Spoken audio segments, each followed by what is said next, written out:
Awisheni, greetings! South African greetings, global, international people. My name is Jubilee Wombo. If you've not been here, welcome. If you've not tuned in and heard about our content is basically about all things that matter. And we are doing these installments because we want to make sure that you know about all the things that matter and that you're up to date. This is all about kingdom purposes, so that's what we do. I'm gonna go right into the tip. So welcome to episode number 2. Okay, let's just get right into it. Oh, my camera is blinding me. It's blinding me. I want to wear my glasses, but the lights will reflect on my glasses and it's not gonna look pretty, so I might have to just continue with this. I'm seeing stars. But let's just dive right into it. Number 1, get yourself good friends. This is such a big deal for me because I think my school experience would not have been the same had I not had the people that I have, right? The people that I had as friends, man, absolutely amazing people. Some we are still friends, some yeah, it's an estranged relationship. Nonetheless, I love all of them, care about all of them. So basically I had friends from, okay, let me say this first. I am your Christian village girl, right? That is how I grew up. And then I'm coming into the space, Onga, black, coming into the space. And I said to myself, I want to have friends from all walks of life. And I think the TTP program, that verse program that I spoke about in the first episode, definitely helped me see life that way. So I had friends, I had sisters, my race family. Basically, I was the black child in my race family.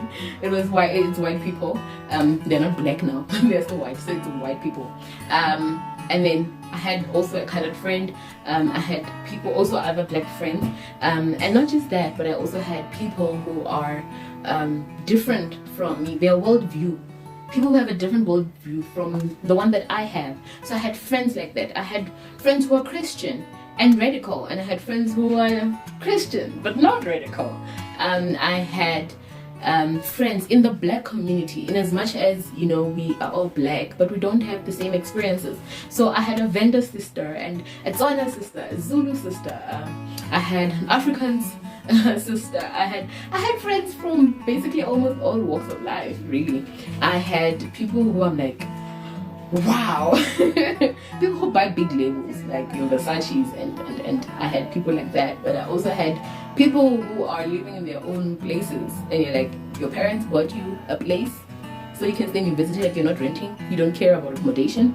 I had people like that. But I also had people, you know, who are like, I don't know what's going to happen next month. Even me, at some point, I was there selling keto snacks and donuts and all these things, trying to make sure that number 1, I have I sustain a living. Number 2, that my fees are paid, because the university does not play. When you owe them, you owe them. So I had all these friends from all walks of life, low class, middle class, higher class, economically speaking. I mean, I had people who do not necessarily see eye to eye in terms of some of my Christian beliefs, and it was okay.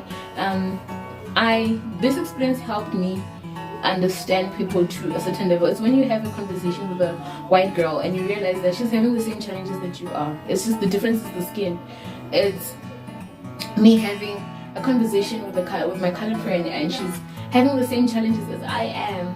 It's me having a conversation with a girl from Soweto. It's me having a conversation with a girl, you know, I mean, Soweto is a township, to a girl who's living in the Cape Flats, from someone who is from the farms in the Free State, someone who is in the farms in Mpumalanga. Like, it's just, it's someone coming from Gauteng suburb areas, Cape Town suburb areas. It was just such a how can I put, a holistic experience. I had friends who could teach me one thing or another, and it's so important. Even though you want to be with people that, you know, you have the same passion, the same interest, it's great to have people that have conflicting interests. Not conflicting interests, but different interests. Let me put it that way. Yeah, not conflicting, different interests. People who, you know, they pour into you, but you also pour into them. This beautiful relationship. Get good friends. I think in your walk with God, it will definitely help. We know that bad company corrupts good morale. And whatever it is that you have, even though you're a good person, and you think you're walking in righteousness, the friendships that you have could definitely take you asunder. In the environment that I was in, people, there was a lot of weird things going on. Drugs were also a thing. Taking alcohol was also a thing. There was a lot of things that was happening. Having friends that can ground you is so important because of that. Some friendships are not going to be there to help you in your Christian journey. You just know that this person is funny. When we are together, we have a great time, a great time. You know that, okay, I have friends like that. I know this person. It's not that if I'm going through something really hectic, they're not the first person I'm gonna call. They are probably not even part of the list I'm gonna call. Not because I undermine them, but I know that our friendship is at that level where we are just, it's fun and all of that, but it's not something intense. So just like that, have good friends. It will definitely shape up your university experience. Save money. I know you want to be part of everything, because that university experience is something else, eh? Like, you want to be part of everything, but you can't be part of everything, right? There are things that you can be part of, but there are things that you definitely cannot be part of, and you need to know which are those things that you can't be part of. As someone who's walking in purity, clubbing is not your sin. There are so many things that are not your sin, and you're not being holier than thou. You're protecting your journey, your walk, right? Save money. You know, with how you think about money. Is money supposed to make your life easier? There are times when you should think life is supposed to make your life easier. So you're getting a cab to everywhere. You are spending money on all of these things. You are buying snacks every now and then. I used to draw up a budget, and I would literally put in my snacks budget in there. So I knew this month I'm spending this much time, this much money on snacks, and my snacks budget was part of my junk food budget. So I knew that if one day I am craving chips, oh, biltong, I just thought of biltong. I love biltong. Okay, biltong and ice cream. I love biltong and ice cream. But let's say you want to have this, right? Know how much you're gonna spend per month on it. Don't be out here surprising you and your budget. You surprising you and your account. You must manage your finances well. Be a good steward. We are called to being a good steward. Some of us, because I'm a firstborn, I had to think of home. I had to think, okay, from this, you know, how much is going home? From this, what is going home? From this, what do I invest back into my community, back into my family, all of these things. So you need to really think about those things. But save money. If it's an unnecessary cost, save money. And university is that space. Some of the things that we pay so much money for, when you're outside of that space, when you're in university, you wouldn't have to pay for that much. I did this because I'm an author. I did this with other authors. So what I would do is I would socialize with other authors, and my book is 160, right? And let's say your book is 40 rand, and then I would give you my book and give you 40 rand, and then you would give me your book. You have my book, I have your book, and I've paid the difference. So that was how I used to do things. And I know some people are like, the people want their money. Yes, in my context, the people I was doing this with are people that were also agreeing to this. They felt that it made sense at the time.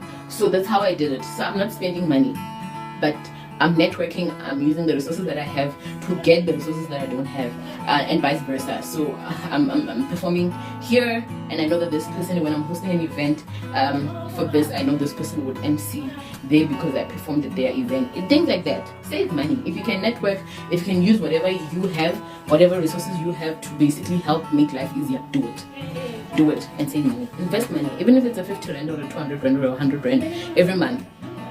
After 4 years, after your degree, you will see it did make a difference, right? Even if you go to save 1,000 for the whole year, you can do it. You can do it.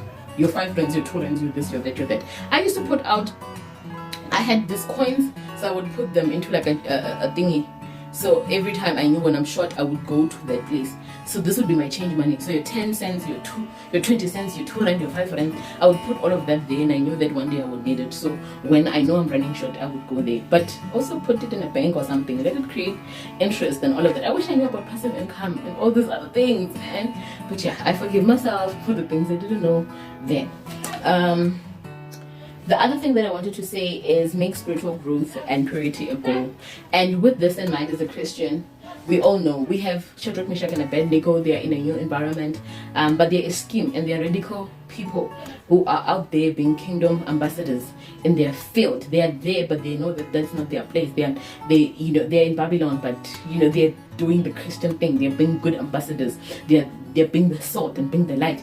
You have to do that with yourself, and you don't just do that. You don't just wake up. It takes investment. You have to invest in your purity. You have to invest in your spiritual growth. I thank God for the SCO that I was part of, because in the SCO, that's where I got to see sisters who are also doing the same walk as I'm doing. So I remember in first year, I literally rededicated my life in terms of purity. I rededicated my life and I got like a certificate and everything. I still have it and I travel with my certificate. It's weird, but I love it. And that is one of those things that really pushed me so much. It was an investment, and I'm grateful for the people that facilitated this. Your sister Price, I forgot the people, the names are gone. But yes, your sister Rita, Alstineo. We had really good sisters in the SCO. People who are also driving this purity thing that I wanted to be part of them. Hi. Welcome back again. My apologies. Our camera just went dead and we are back round 2. But yes, please invest in your spiritual growth and in your walk in purity. Get people, get content. With free Wi-Fi, there are so many distractions. Please invest with the right people and the right environment, so that you actually grow spiritually. Invest time to pray. Like, make time to pray. It's not going to just happen automatically. You need to put down time to pray. You need to develop that discipline. I know everyone is going crazy. Like, hey, it's not a competition. Why do you need to learn how to pray for an hour or what? But guess what? It builds your spiritual muscle, your endurance, your strength. And the more you do it, I think the weightier you become in the spirit. The weightier, I mean, the more you become in the spirit. It sharpens your discernment. It sharpens all these other things. Some of these things that we are praying for, yes, we need to pray for discernment. But the more we pray, the more we intercede, the more we grow in intimacy, the more discernment itself grows in us, and we grow in discernment. So some of the things that we are praying for, really, it's actually just us needing to get to a place where we grow in our intimacy with God, so that we are able to actually develop those skills and characteristics that we need. Prayer works on us, therefore it works for us or for the people that we pray for. That is it in a nutshell. And then the other advice, do consultations and attend tutorials. Yes. Number 4, do consultation and attend tutorials. Listen, and actually in college and in university, it's actually a thing. So you read your textbook, you read your tutorial guides, you read your study material, you read your prescribed study material, you read your prescribed additional study material.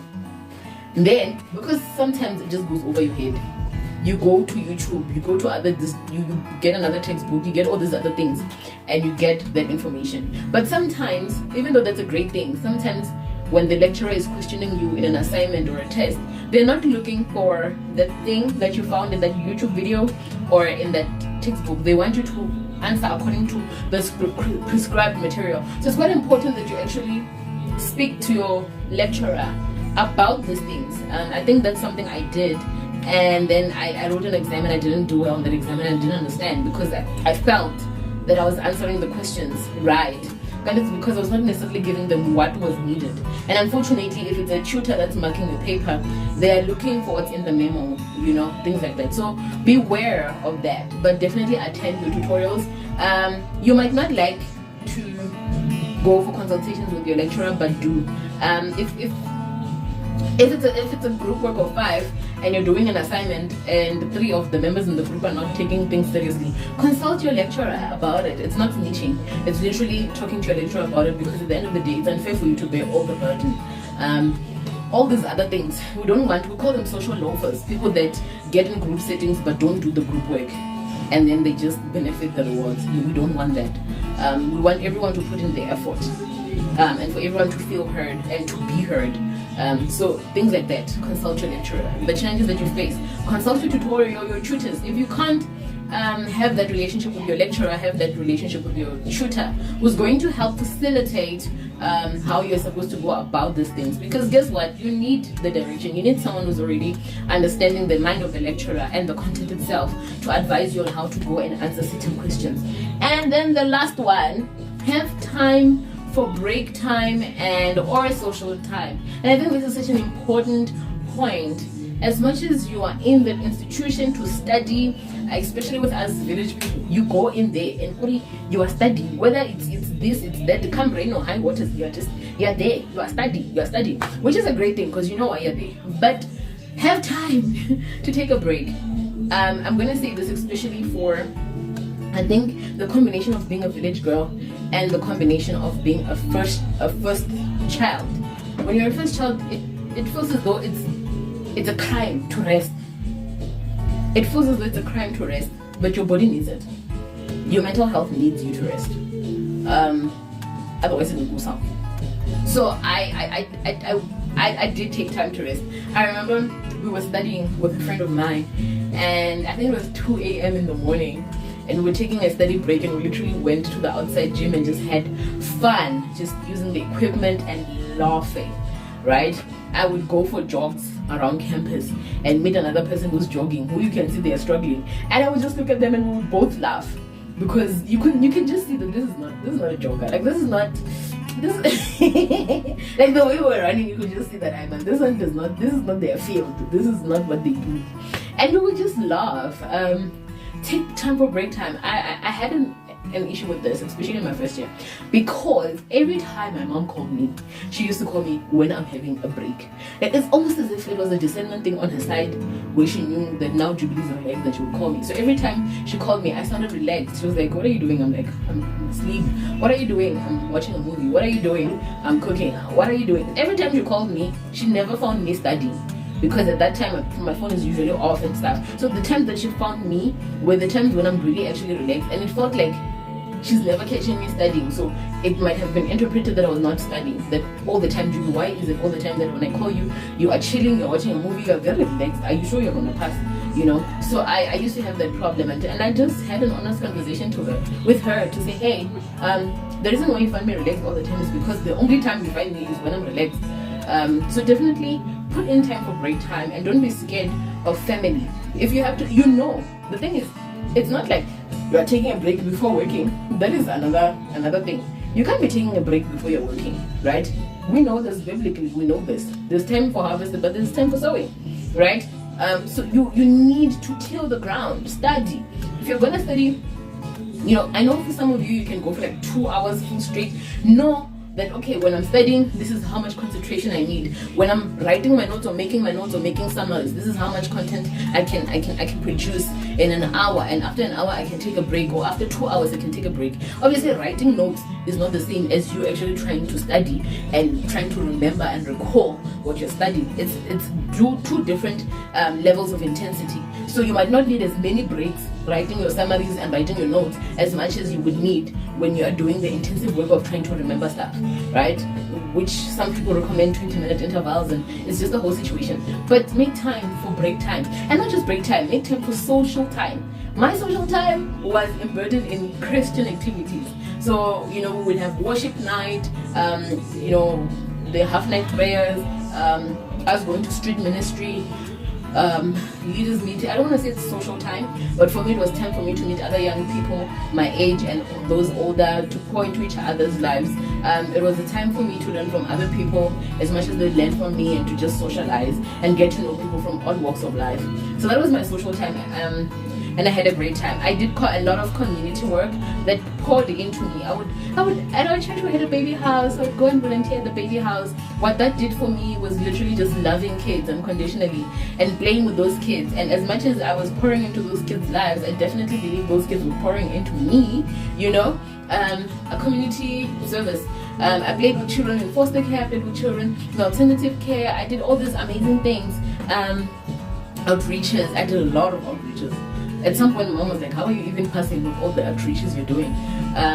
I would go to the hospital and play with the kids in the cancer unit. Or I did that once. Let's not make it look like I did it all the time. But do you know what I'm trying to say? Spend a day with patients in the cancer unit and play with them the whole entire day. I did that for Valentine's. Just spreading some love. Since I was not having my own loving. But anywho, I digress.